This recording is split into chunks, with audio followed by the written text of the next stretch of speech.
What's up, Tricology family, and welcome back to another episode of the Tricology News Talk.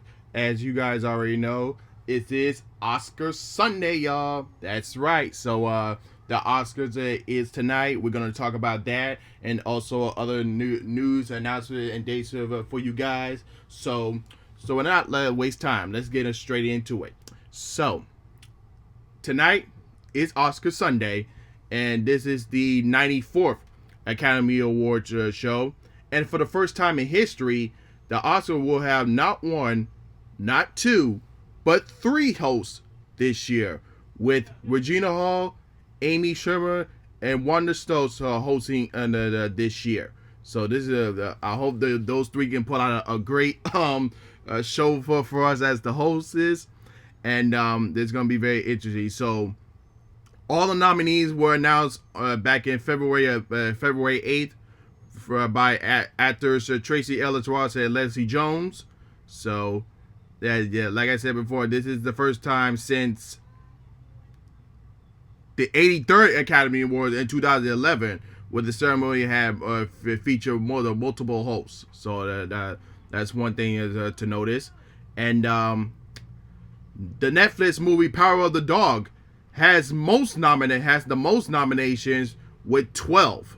So that's going to be very interesting there. So, and for the first time in history, the Oscars will have a fan favorite award. A lot of fans around the world had to pick certain nominees, which were going to be their fan favorite, and now we have down to the 5 finalists for the Oscars fan favorite, including The Avengers Endgame, Dreamgirls, Zack Snyder's Justice League, The Matrix, and Spider-Man No Way Home. So, and then for this year, they shortened out the ceremony this year with certain categories going into the pre-show, and then the rest of the big main ones are to go into the main show. So Vanessa Hudgens, Terrence J, and Brandon Maxwell will be the hosts of the pre-show. So we'll look to there, and so as far and back to the nominees, like I mentioned before, this is for the third time in history. Netflix led the nominations with a combined 27 across categories, and its film were nominated, with 2 films, including, like I mentioned before, The Power of the Dog and Look Up for Best Picture, and 3 films, Albator, Let Me Home, 3 Songs in a Band Air, up for Best Documentary Short Subject. So I'm gonna read the which films that got the most nominations. Like I mentioned before, Power of the Dog got 12, Dune got 10, Belfast and West Side Story got 7, King Richard got 6, Don't Look Up, Drive My Car, and Nightmare Alley got 4, Bean Richards, Coda, Encanto, Flea, Licorice Pizza, The Lost Daughter, No Time to Die, and Tragedy of the Macbeth got 3. Cruella, The Eyes of Tommy Fair, Perella Mothers, Tick Tock Boom, and the worst person of the world got 2. So that's something to look forward to that. Samuel Jackson, Elaine May, V. Alderman, and Danny Glover will all each receive a governor's award tonight as well. So that's something they're very honorable to look out for. And then also we will have 7 performances tonight from separate movies that have like special songs or original songs. That's going to be in the category for best original song or a score in the categories as well. So that's something to look out for before. But I'm just gonna read the big one, which is the best picture, and also I want you to let me know on who you think is gonna win tonight. And I'm gonna put the link down below so you guys look at all the nominees for each category, and you can tell me in the comments below, or if you're watching on YouTube, to let me know who you think is gonna win. But as far as the best picture, we got Belfast, Coda, Don't Look Up, Drive My Car, Dune, King Richard, Licorice Pizza, Nightmare Alley, Power of the Dog, and West Side Story. So that's your nominees for the best picture there. So it's gonna be very tough, but my picks are either Dune, Licorice Pizza, King Richard, or Power of the Dog. So that's my vote there. But let me know what are your thoughts is as well going into Oscar Sunday tonight. But that's out of the way. So let's get into some news and updates. So Morbius universe has Spider-Man in it, confirms the director. So this is what Screen Rant has reported. Of course, I mean, in almost all Spider-Verse, or the universes that exist in Marvel Universe.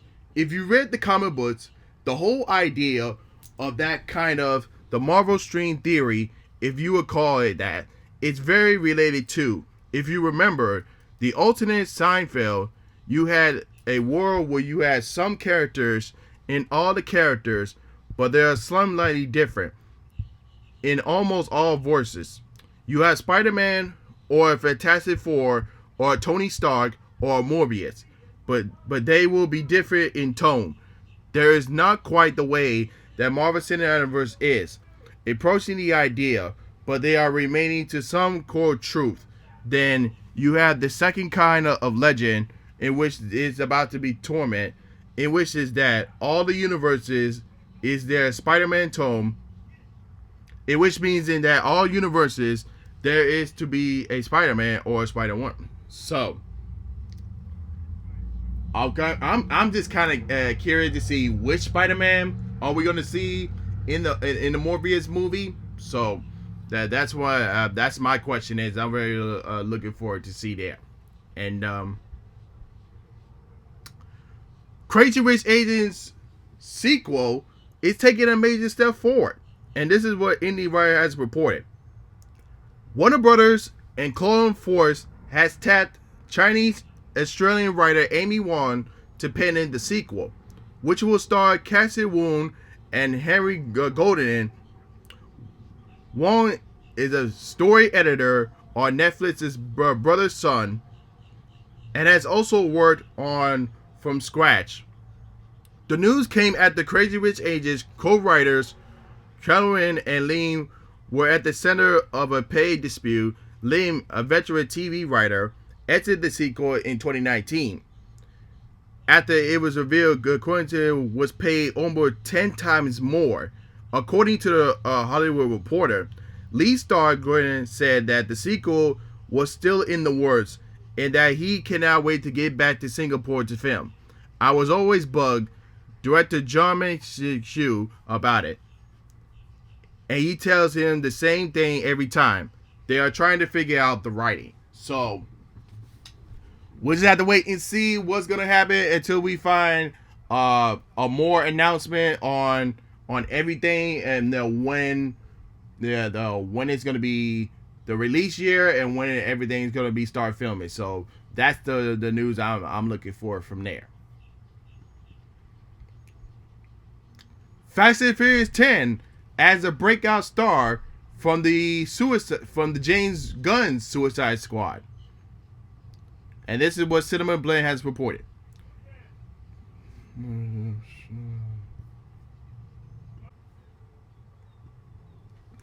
There aren't any many rules in the Fast and Furious franchise, especially when it comes to the science of physics. But one of the more principles of the movie series seems to be that the cast of every sequel needs to be bigger than the one in the previous film.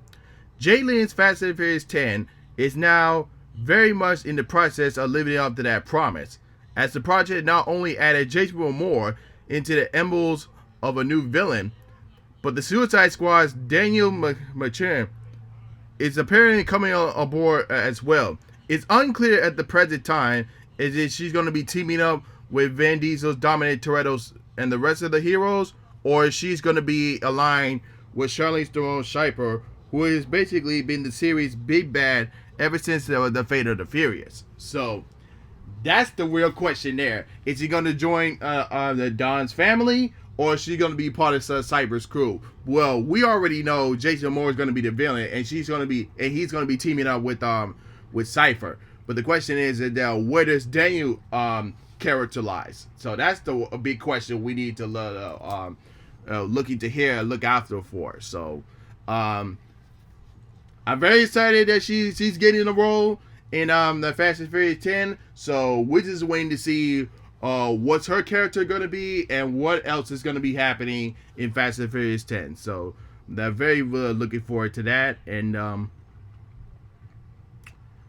Christina Ricci joins the Addams Family Universe Netflix show Wednesday. And this is what Deadline has reported. This is the news Addams Family fans has been hooping for since the new Netflix film series Wednesday has been announced. Christina Ricci, the actor most closely associated with the title character, will be a major part of the live-action show from Tim Burton. Ricci, who started as Wednesday Addams in the Barry Sanford directed 1990s Addams Family feature franchise, is a series regular in Wednesday, in which headlined by Jenny Orchard in the title role. Deadline has learned details on Ricci's role has been kept under the wraps to protect the surprise from fans. But I can reveal that she is playing a new character and not the older version of Wednesday. So this is going to be very interesting. So waiting to see what's going to be more details on the Wednesday series. So this guy, I wish Christina Ricci played Wednesday again, but we'll just have to wait and see what other news that we're gonna hear from that. The first trailer of Avatar 2 to play in front of Doctor Strange 2, The Multiverse of Madness, and this is what Screen Rant has reported. The long-awaited trailer of James Cameron's Avatar 2 will reportedly be revealed in front of the release of Doctor Strange Into the Multiverse of Madness. Released in December of 2009, Cameron's original Avatar film was considered a revolutionary and groundbreaking from the film-making world. Since then, moviegoers have been waiting on their edges on their seats for any news regarding its fourth highly anticipated sequels. Since both of these movies are owned by Disney, it only makes sense. Plus, both movies are widely speculated to be the biggest blockbusters of the year. So, my question is, when the first trailer is going to be released, are they going to release it online as well, or is this you have to watch it in theaters only? So that's my question there. But other than that, if we are getting the first trailer in the opening week of Doctor Strange 2, I am very very excited for it. So all the fans out there, if you will want to see this trailer, and if it's going to be a in theaters only thing, I would suggest you all get there early so you don't miss the previews. That's all I got to say. But I hope it gets released online as well. No, we don't know yet, but all we know is that the first trailer is expected to release on Doctor Strange 2 opening weekend. So very excited for that. Can't wait. Andrew Armis, NC7's Marilyn Monroe movie could get edited into rated R. And this is what IndieWire has reported. It is a NC7 movie about Marilyn Monroe. It is kind of what you want, right? I want to go and see the NC17 version of Marilyn Monroe's story. Andrew Diamond said, in addition to Diamond noted that the streaming giant Netflix is interested on hiring tenant editor Jennifer Lamb to curb the instances of the movie, in which has delayed its release. Regardless, Dominic noted that he has nothing but gratitude for Netflix overall. So, we're getting to two versions: the rated R version and the NC-17 version. My question is, what is Netflix going to release? The rated R version or the NC-17? For as far as I know, everybody wants to see the NC-17 version. So I hope they we get a update on that. Which one is going to be put on Netflix, and if they're not gonna put the NC-17 version on Netflix, where else can we be able to watch that version? That's the question. So, hopefully we get more details on that. But I did remember saying that the Memorial movie is going to be released in the fall on Netflix. That's what I remember. So hopefully we get a official release date on that. And once we hear that, I'll give you guys an update on that. WandaVision Season 2 is officially dead. If it was ever alive. And this is what Commentary has reported. Speaking of the SMSN magazine, Dune talked about his hopes of the upcoming MCU series Moon Knight will be at greater long vision to some other MCU series. In the process, he has confirmed that WandaVision, the first MCU series developed by Disney's streaming service, will not be returning for another season. And I have my reason explaining on that. It's like a crazy world, Dubis said. Even if the successful shows like WandaVision, they are not doing a season 2. She jumped into a film. Maybe she is going to come back or not. I don't know, and that's exciting. So I understand where they're going. So it's best to have her her standalone films. But the first season worked. It worked.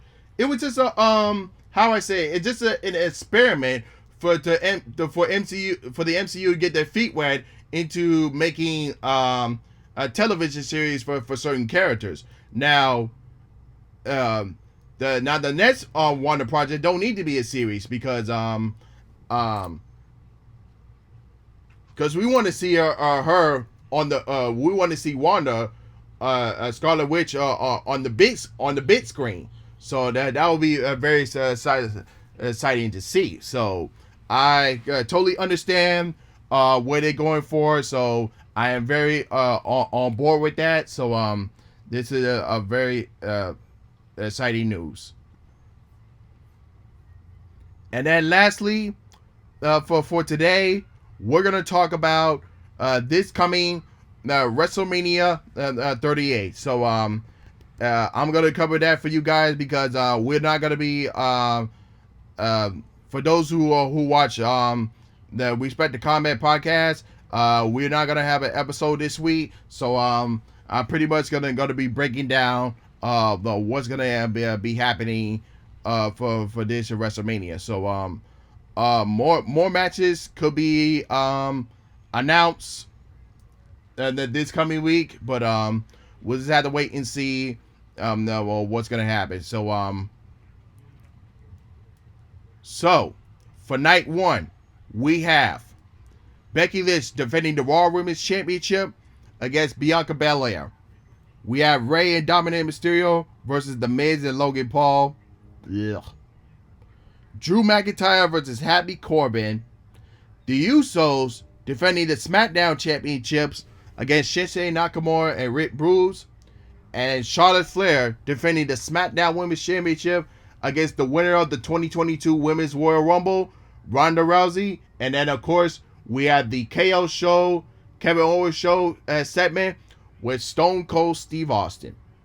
And then for night 2, we have Queen Selena and Carmella defending the Women's Tag Team Championships against Team Bad, aka Boss of Glow, of Sasha Banks and Naomi versus Rhea Ripley and Liv Morgan versus Natalya and Shayna Baszler. Then we have Johnny Knoxville versus Sami Zayn in an Anything Goes match. Pat McAfee versus Austin Theory. RK Bro, Randy Orton, and Riddle defending the Raw Tag Team Championships against the Street Profits, Angelo Dawkins and Martez Ford, and the Alpha Academy, Chad Gable and Otis. Edge versus AJ Styles, and then the winner, and then lastly the winner take all match to unify the WWE Championship and the Universal Championship. Brock Lesnar versus Roman Reigns. And then lastly, we got The Undertaker finally going into the Hall of Fame this year. So that's your WrestleMania weekend there. So not too much excited for this WrestleMania, but still gonna watch it anyway because there are some matches that are very interesting. For all the rest, not too much. And But that's it for our episode today. But let me know in the comment section below if you're watching on YouTube. What are your thoughts and opinion? And don't forget to like, share, subscribe, and hit the notification bell when new episodes are uploaded. And then, of course, if you're listening on Anchor, Spotify, and Google Podcasts, don't forget to go into the link in the description below, the YouTube link, and then post your comments on the YouTube video as well. But